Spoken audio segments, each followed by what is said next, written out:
Morning mga idol, nandito po tayo sa bahay ni Nanay Alice para manawagan uli dahil sa nangyari sa kanyang asawa. Ang tanging inaasahan nilang naghahanap buhay para sa kanilang tatlong anak na PWD. Mga idol, ito na rin po yung na-video ko mga anak ni Nanay Alice yan. Si Kuya Arnel at saka yung dalawang anak niyang dalaga. Ayan nga po ngayon, si tatay naman po ang nadisgrasya ngayon na naghahanap buhay. Yan mga idol ang nangyari kay tatay. Noong linggo ng gabi nangyari po yan. Na-aksidente po siya. Yan mga idol. Kaya nagbalik tayo dito para manawagan sa inyo ng kahit na konting tulong nyo para sa kanilang mga anak. Dahil nga hindi makapaghanap buhay si tatay ngayon dahil sa nangyari. Ooperahan po si tatay dahil sa nangyaring aksidente yun. Nabasag po ang kanyang panga at may bukol po yung ulo niya. Isi-CT scan daw po si tatay para maoperahan, pero mananawagan si Nanay Alice at si tatay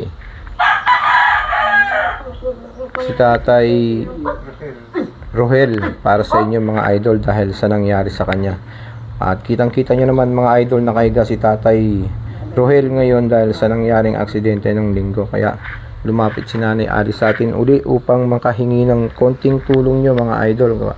At sana po ay makita ng nakakarami to, saan man sulok ng mundo ay makita po itong bidyong ito para makapagbigay tulong kay Nanay Alice at kay Tatay Roel para sa tatlong anak niyang PWD na ngayon ay naghahanap buhay, ay ngayon ay nadisgrasya mga idol. Kaya sila po ay mananawagan.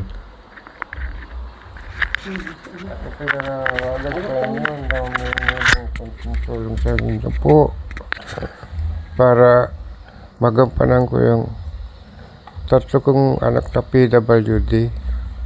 Kunting tulong lang po sana.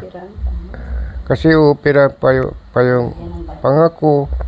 At tapos may tama pa ako dito sa kanang balikat. Yun lang po. Kaya humihingi ako ng kunting tulong sa inyo po. Maraming pong salamat. Ayan mga idol, narinig niyo po yung sinasabi ni Tatay Roel na sa kanyang panghingi ng tulong sana ay tugunan niyo po ng kahit na konti niyang mandang tulong para sa kanilang mga anak.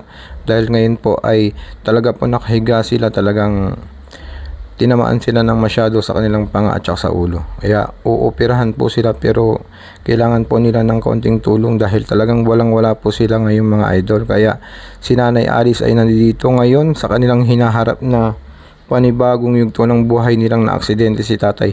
Paano po kaya ang mga anak nila